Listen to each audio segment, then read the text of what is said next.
Voilà, donc nous terminons ce soir sur les principes du devenir des choses naturelles. Nous avions vu la dernière fois que tout ce qui devient vient d'un sujet. Et maintenant, nous allons voir donc les deux principes par soi, la matière et la forme, qui sont des principes par soi, c'est-à-dire des principes entiers, des vrais principes, tandis qu'il y a un troisième principe qu'on appelle par accident du devenir, qui est la privation. Alors, voyons d'abord la matière et la forme. On dit principe et cause des choses naturelles, ce dont les choses sont, et ce d'où elles deviennent, par soi. Donc, ce dont les choses sont, évidemment, c'est ce qui fait leur matière, et ce d'où elles deviennent, c'est l'origine. Et on verra que l'origine du devenir, c'est la privation. Or, tout ce qui devient, et il devient à partir d'un sujet et d'une forme. Donc le sujet et la forme sont cause et principe par soi de tout ce qui devient selon la nature.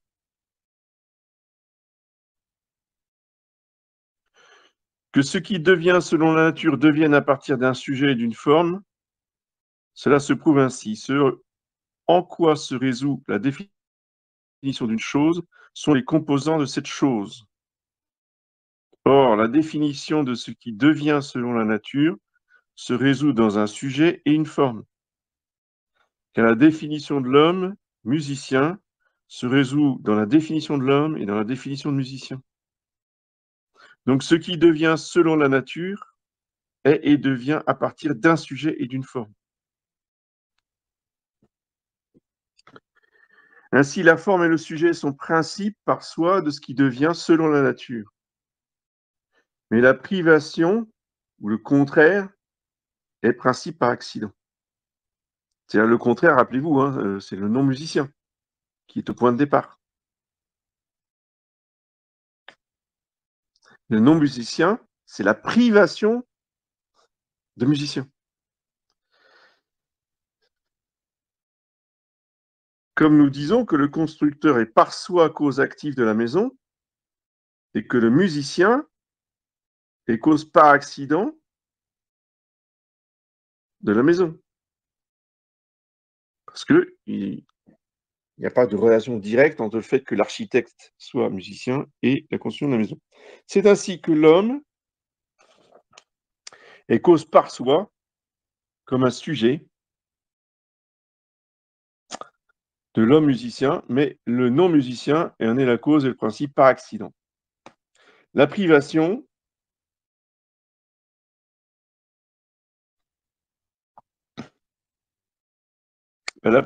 c'est le contraire de l'aboutissement du devenir. Maintenant, la génération, la corruption et le mouvement. Alors ça, c'est une autre sorte de devenir, une autre sorte de changement qui est total. C'est-à-dire que la génération, c'est quelque chose qui devient autre chose, alors que, vous voyez, dans le changement précédent, l'homme non musicien devient homme musicien, le sujet est toujours le même. Dans la génération, il y a production d'un autre sujet. Donc il y a trois espèces de changements, dit Aristote, à savoir la génération, la corruption et le mouvement. Donc le mouvement, c'est un déplacement, vous voyez, local, mais c'est pas obligé d'être un déplacement local. Un mouvement peut être juste un changement d'accident. De non-musicien à devenir musicien, c'est un changement. C'est pas une génération, c'est un changement. La différence entre ces trois changements, savoir la génération, la corruption et le mouvement, et celle-ci, le mouvement va d'une chose affirmée à une autre chose affirmée. Par exemple, le mouvement va du blanc vers le noir, par exemple. Ça, c'est un changement, c'est un mouvement.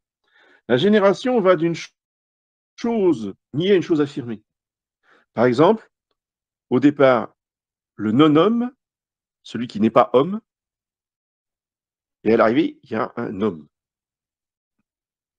Ça, c'est la génération. C'est la production d'un être complet. La corruption, bah, c'est le mouvement inverse. Ça va d'une chose affirmée à une chose niée. Par exemple, la chose affirmée, c'est l'homme. Et on va vers le non-homme, parce que le cadavre, c'est un non-homme. Ce n'est plus un homme. C'est la corruption de l'homme, le cadavre. Il est donc clair que dans le mouvement, il y a deux contraires et un sujet requis. Mais dans la génération et la corruption est requise la présence d'un contraire et son absence totale, qui est la privation.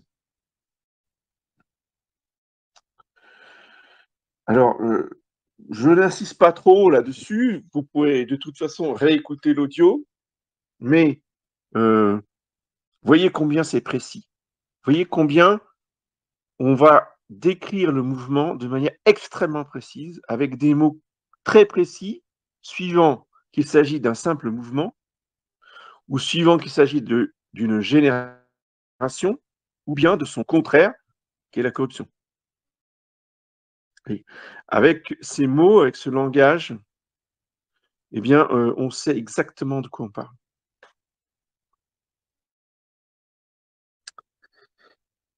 Maintenant, le paragraphe suivant va déterminer que ce qui demeure sous tous les changements, même sous les changements absolus, complets, que sont la génération ou la corruption, eh bien, demeure toujours la matière première. Alors attention, pas d'imagination matérielle. La matière première n'existe pas en acte. Il n'y a pas quelque chose dans le monde qui est la matière première. Vous ne pouvez pas aller trouver quelque chose et me dire ça, c'est, vous savez, ça, c'est la matière première. Non. Vous allez comprendre que la matière première, si vous voulez,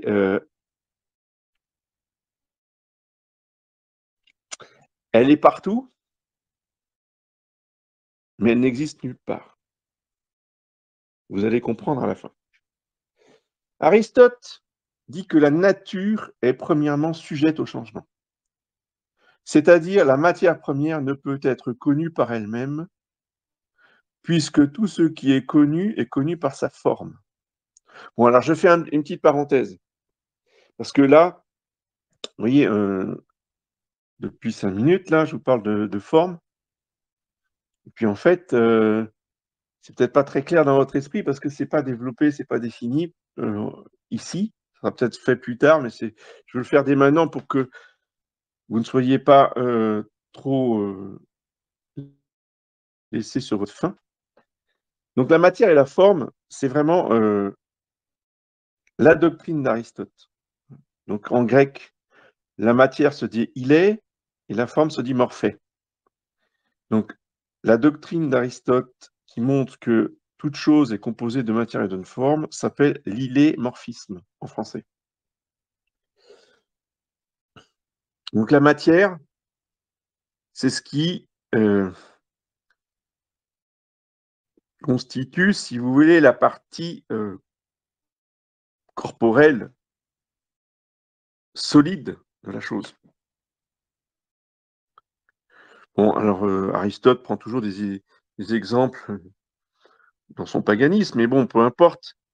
Il dit, il prend l'exemple du sculpteur qui fait une statue. Ben, Au départ, il prend un morceau de bois ou un tronc d'arbre brut, il dit: «Ça, c'est matière» et sur cette matière, il va imprimer une forme qui est, pour lui, c'est la statue d'Hermès ou d'Apollon, peu importe.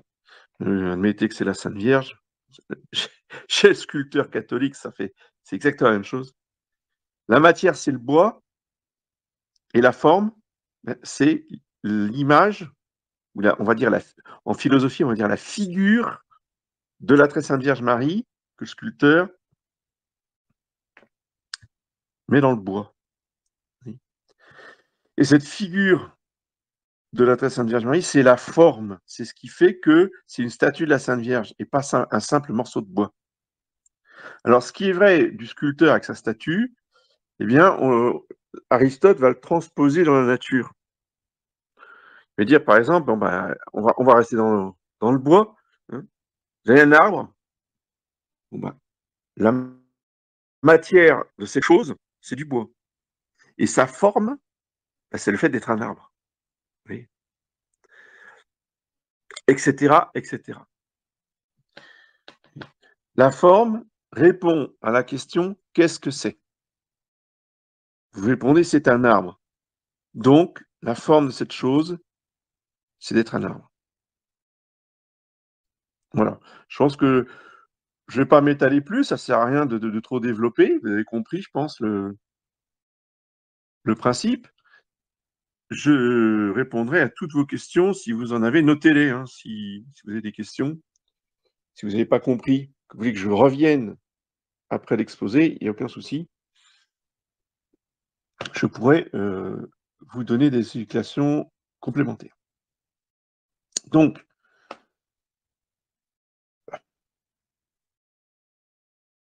la matière première, ce n'est pas la matière.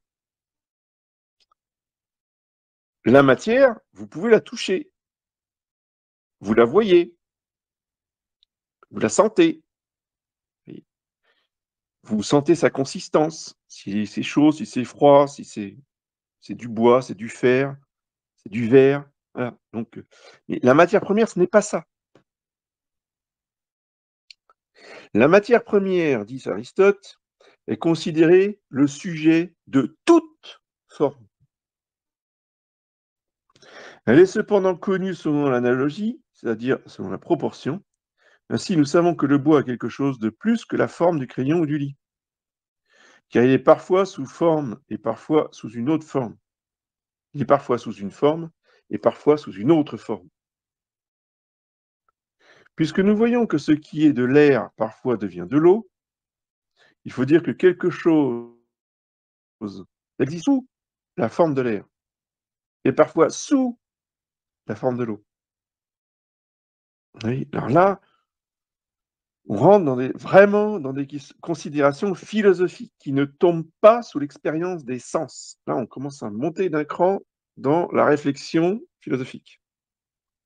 La matière première ne tombe pas sous l'expérience des sens.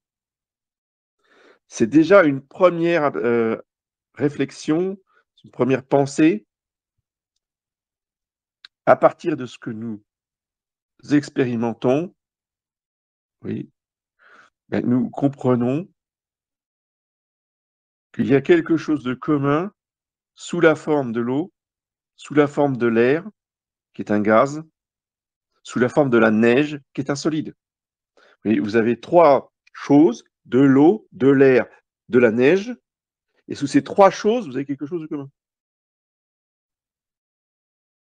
Puisque nous voyons que ce qui est de l'air, parfois, devient de l'eau, et parfois devient de la neige, ça c'est moi qui rajoute, il faut dire que quelque chose existant sous la forme de l'air est parfois sous la forme de l'eau, et c'est quelque chose de plus que la forme de l'eau et que la forme de l'air, comme le bois a quelque chose de plus que la forme du crayon, que la forme du lit, que la forme de la table, ou la forme de que ce que vous voulez en matière de bois ou d'une statue.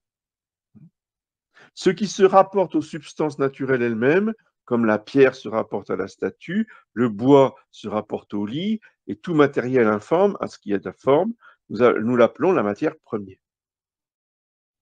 C'est donc là un principe de la nature Non pas que la matière première soit une chose qui existe par elle-même,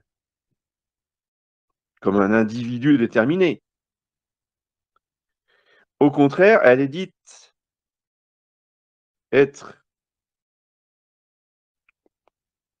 dans la mesure, non, elle est dite être un dans la mesure où elle est en puissance à la forme. La matière première est en puissance à toute forme.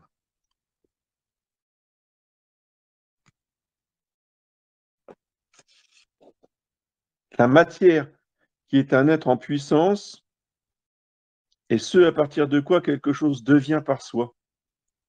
La matière première est dans la substance de la chose produite. Et donc, je rajoute, elle est dans toutes les substances des choses produites. Et c'est ce qui est commun à toutes les choses matérielles.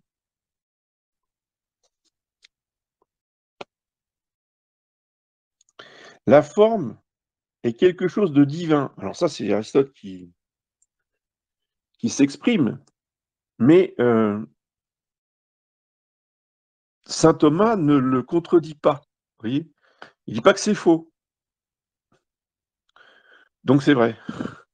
Il faut bien comprendre ce qu'il veut dire par là. Ça ne veut pas dire que c'est Dieu.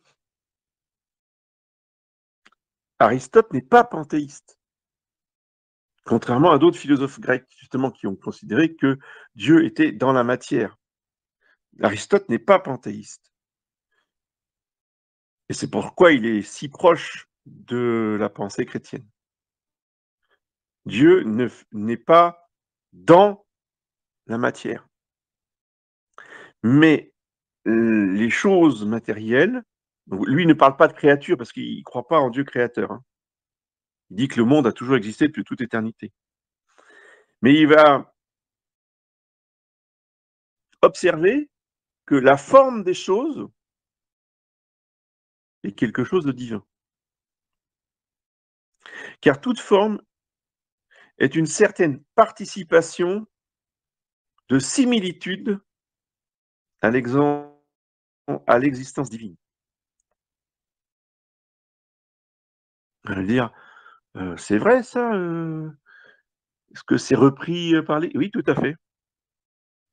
C'est même dans la Bible, c'est même dans la Genèse.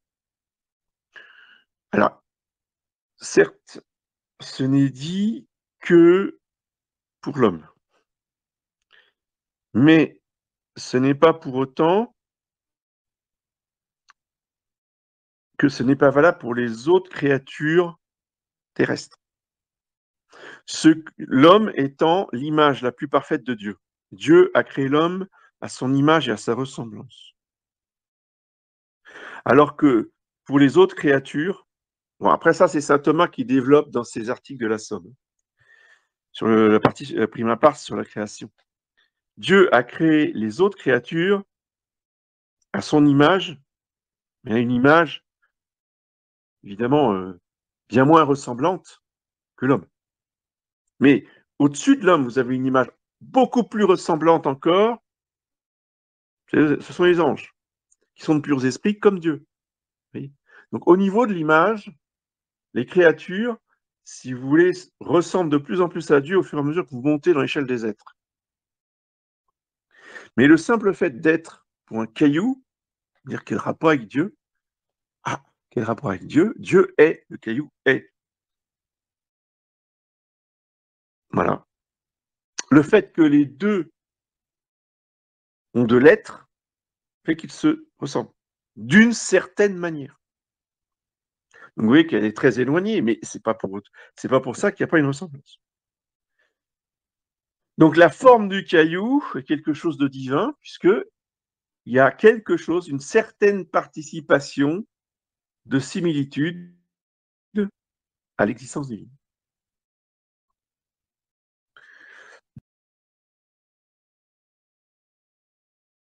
Puisque la forme est un certain bien, la matière est de façon innée capable de tendre vers la forme et de la désirer selon sa propre nature.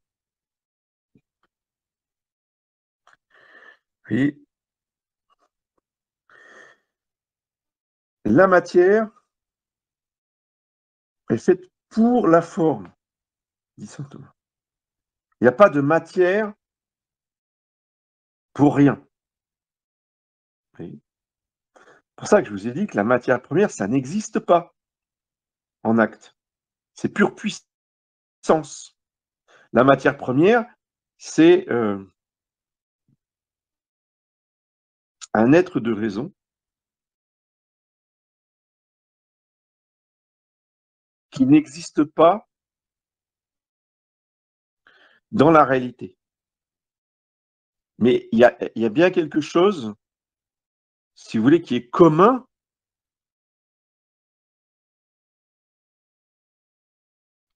à toutes les choses, à travers le changement, c'est la matière première. Sinon, par la corruption, bah, les choses retourneraient au néant. Or, ce n'est pas le cas. Vous voyez, un animal meurt, il est en terre comme nous, son cadavre se décompose et est transformé dans d'autres matières, des vers, ce que vous voulez, de la végétation. Et la nature repart avec. Je dirais que ça repart dans le cycle de la nature. Donc, ce sont d'autres choses qui vont être produites, mais on voit bien qu'il y a un socle commun. On ne retourne pas au néant absolu.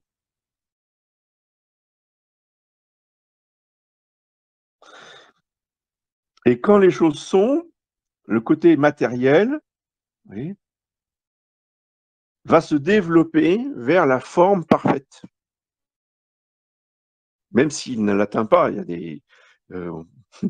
il y a un tas d'événements qui peuvent intervenir avant le développement final complet vers la forme, mais si rien n'intervient, rien ne vient perturber le changement, eh bien la matière va se diriger vers la forme complète. Le gland va grandir, va se développer jusqu'au chêne adulte. Et la forme finale, donc la forme de ce changement final, c'est l'arbre adulte. La matière qui était au départ dans le gland est faite pour la forme de l'arbre adulte.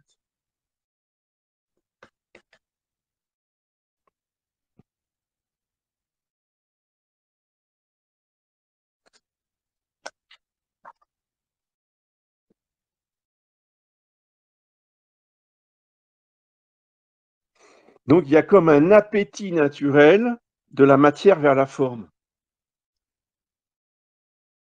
qui n'est rien d'autre qu'une ordination de choses selon leur nature propre vers leur fin. Et leur fin, c'est quoi? C'est justement cette forme complète, achevée, qui est le but du changement. Et non seulement un être en acte est ordonné par sa vertu active vers sa fin, mais aussi la matière selon qu'elle est en puissance, car la forme est la fin ou le but de la matière. Donc la matière est du côté de la puissance, la forme est du côté de l'acte. Le gland est un chêne en puissance, le chêne adulte est un chêne en acte. Voilà ce qui accompagne cette description de la matière et la forme, c'est la notion de puissance et d'acte, d'être en puissance et d'être en acte.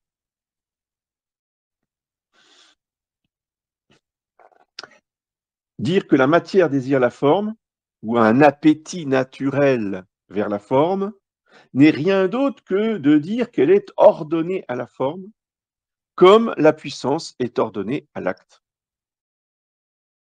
Et parce que, sous quelque forme qu'elle soit, la matière demeure encore en puissance à une autre forme, il y a toujours en elle un appétit pour la forme.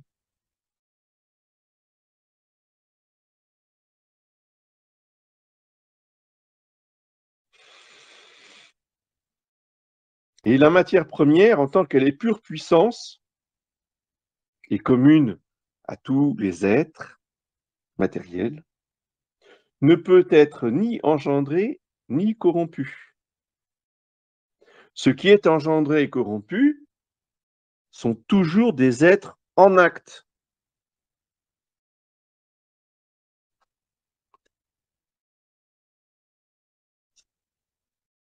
Donc la matière pure n'existe pas. Vous avez compris? La matière pure n'existe pas. Donc on ne nous parle pas d'un pape matériel, ça n'existe pas. Ce qui est matériel est forcément appelé à une forme ou n'existe pas.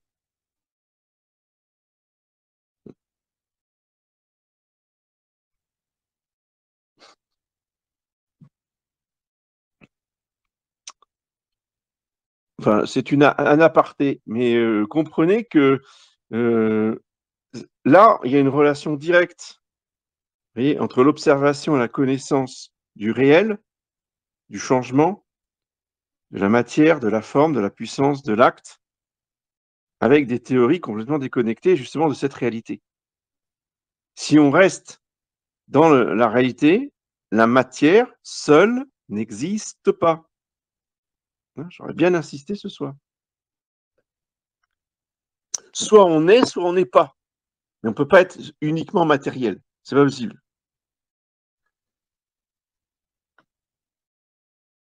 Donc, ce que saint Thomas écrit là dans son commentaire des physiques, ce qui est engendré ou corrompu est toujours un être en acte. Or, la matière est du côté de la puissance. Bien. Fin du livre premier sur les principes du changement naturel. Maintenant, le livre 2 va traiter des principes de la science de la nature. Donc, livre 1, c'est les principes du changement naturel, concret, réel, que j'ai devant moi, des choses qui bougent. Le livre 2, c'est les principes de la science de la nature. Donc, Aristote va commencer par poser la question, qu'est-ce que la nature? Après qu'Aristote a déterminé des principes des choses naturelles, il détermine des principes de la science naturelle. Définition de la nature. Parmi tous les êtres, nous disons que certains existent par nature, alors que d'autres dépendent d'autres causes, comme l'art. Et quand Aristote parle d'art, il parle d'artisan. Il ne parle pas des beaux-arts, il ne parle pas de la peinture, de la musique. Non. Dans le langage d'Aristote, l'art, ce sont les métiers manuels. Alors donc, ce qui existe par nature va être défini ainsi. Nous disons que les animaux existent par nature. Ces êtres naturels diffèrent de tous les autres qui ne sont pas par nature, parce que tous, d'une certaine façon, semblent avoir en eux, et ça c'est très important, le fait que ce soit en eux, le principe de leur mouvement et de leur repos.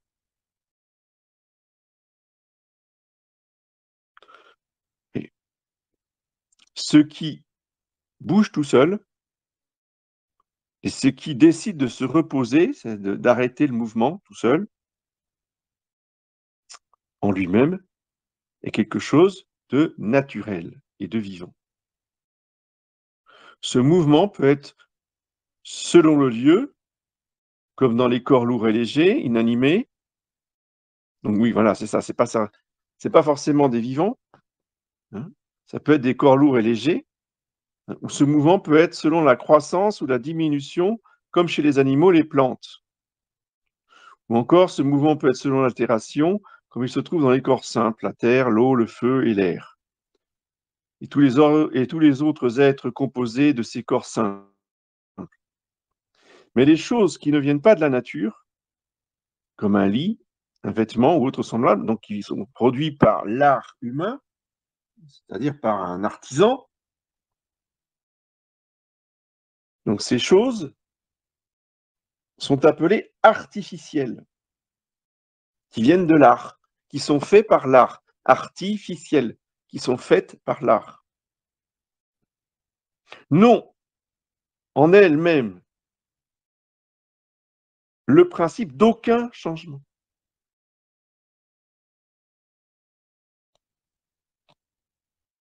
Sinon par accident, parce que comme ces choses sont composées de matière,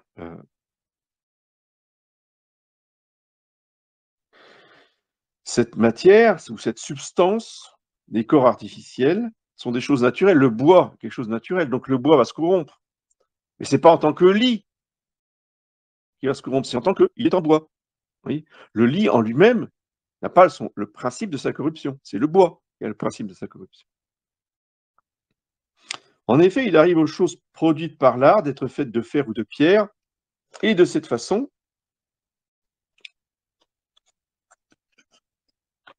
elles ont en elles un certain principe de mouvement. Cependant, elles n'ont pas ce principe en tant qu'elles sont artificielles. Le couteau en lui le principe d'un mouvement qu'il porte vers le bas, ce n'est pas en tant qu'il est le couteau, mais en tant qu'il est de fer ou de bois. Rien n'agit à moins qu'il ne soit lui-même en acte. Ça, c'est un grand principe. C'est un des premiers principes. Et une définition qu'il faut connaître par cœur. Donc, vous l'inscrivez, vous soulignez en rouge. Rien n'agit s'il n'est lui-même en acte. Pour agir, il faut être en acte. Si vous êtes en puissance, vous ne pouvez pas agir. C'est pourquoi il faut dire que dans les choses naturelles, le principe du mouvement est en elles selon le mode du mouvement qui leur convient.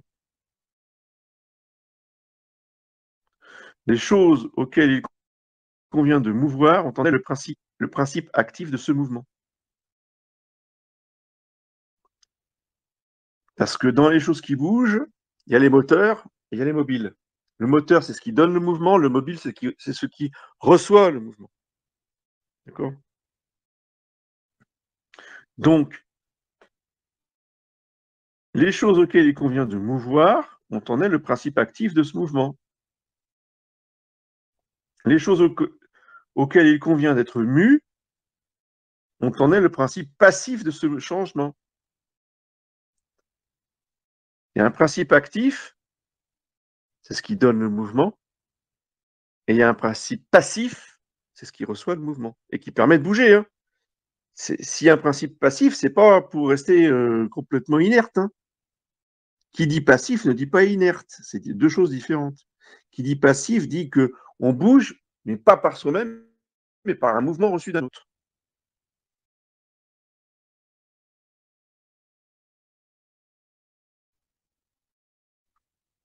Ce principe passif, c'est la matière. C'est ce principe matériel en tant qu'il a la puissance naturelle à telle forme et à tel mouvement qui fait que le mouvement est naturel. Parce que la matière est déterminée à une forme précise. Je vous ai dit tout à l'heure, c'est très important, je le répéterai souvent, la matière est pour la forme. Cette matière est apte à recevoir cette forme-là précise. Oui. La matière d'un embryon, elle est faite, cette matière d'embryon, pour devenir un chat, pour devenir un chien, pour devenir l'animal que vous voulez, ou bien pour devenir un homme. Ce n'est pas la même matière. Chaque matière est faite pour une forme bien précise. Donc, le principe passif matériel, en tant qu'il a la puissance naturelle à cette forme-là et à ce mouvement-là, c'est ce qui fait que le mouvement est naturel. Ce que produisent les choses artificielles n'est pas naturel. Et vous voyez, ça a des conséquences, mais immenses pour toute la société. Et aujourd'hui, plus que jamais, puisque nous sommes dans le monde de l'artificiel, de la chimie, hein, et justement, que font les agriculteurs biologiques? Et, surtout les premiers, hein, parce que bon, les agriculteurs biologiques d'aujourd'hui, subventionnés, biberonnés aux subventions de l'État, bon, je parle pas de ceux-là, je parle de ceux du paysan biologiste des années 70. Qu'est-ce qui les motivait? Quel était leur discours? Revenir à la nature. Vous voyez, à l'époque, les écolos, ça n'existait pas quasiment, hein. Revenir au respect des lois de la nature, des mouvements naturels. Oui. Et donc, refus des vaccins, refus des produits chimiques, parce que ce sont des produits artificiels faits par l'homme. Par contre, ils n'ont jamais été contre mettre du purin d'ortie, mettre, vous voyez, des choses comme ça, parce que c'est pas fait par l'homme. C'est transformé par l'homme, oui, mais c'est pas fait par l'homme. C'est pas fabriqué toute pièce par l'homme. C'est quelque chose de naturel, des orties, bon, alors qu'on fait macérer dans l'eau, si vous voulez, et c'est purement naturel, vous voyez. Donc là, c'est très important de bien faire la différence entre mouvement naturel et mouvement artificiel.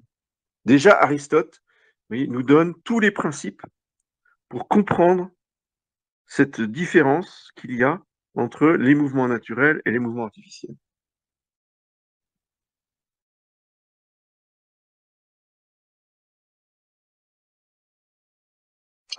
Le mouvement local des corps célestes, par exemple, est naturel, bien qu'il soit causé par un moteur séparé. Car dans ces corps célestes, il y a une puissance naturelle à un tel mouvement.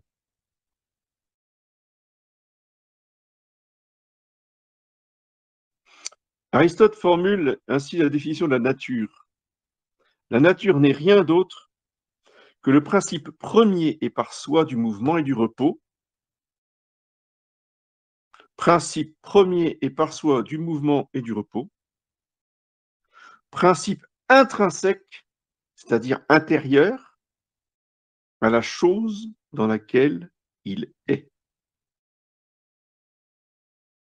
La nature n'est rien d'autre que le principe premier et par soi du mouvement et du repos, principe intrinsèque intérieur à la chose dans laquelle il est.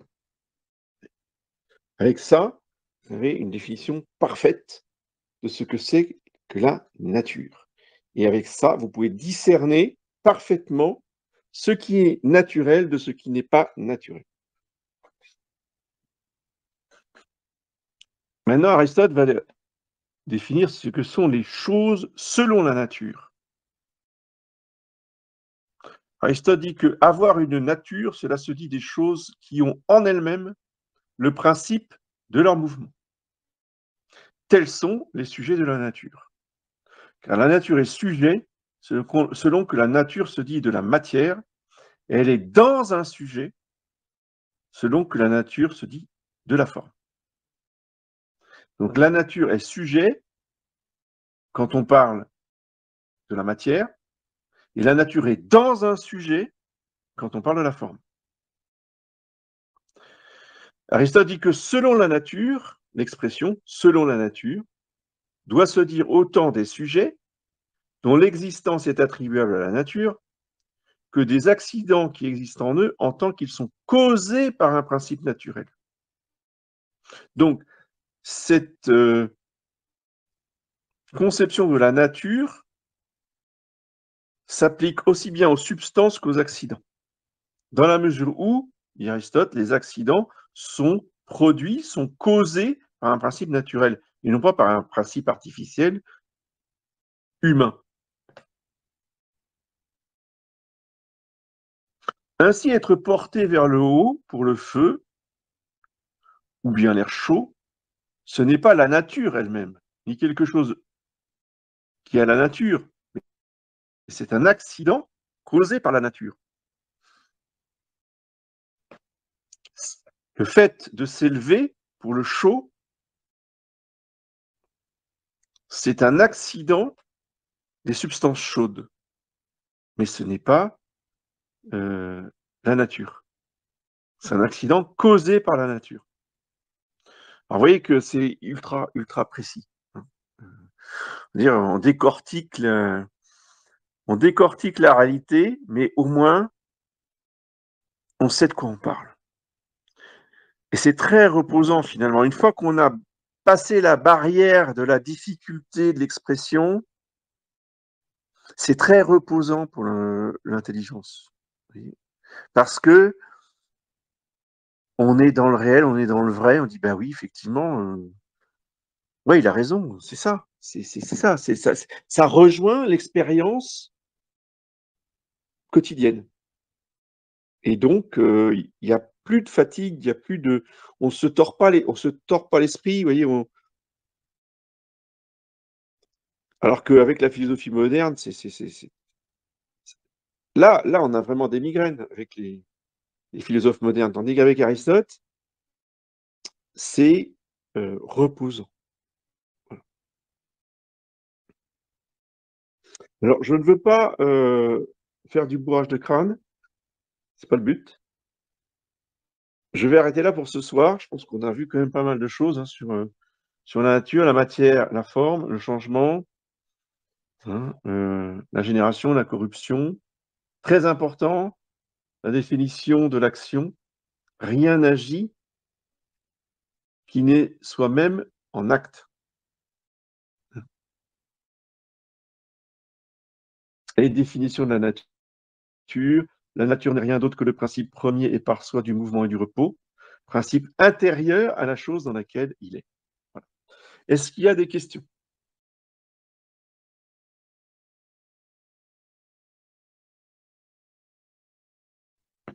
Est-ce que quelque chose n'a pas été compris?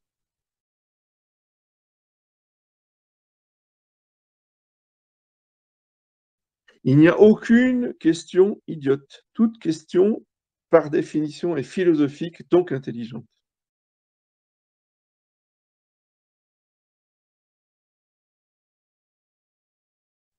Bon, s'il n'y a pas de questions, je vous dis à lundi prochain. Bonsoir à tous.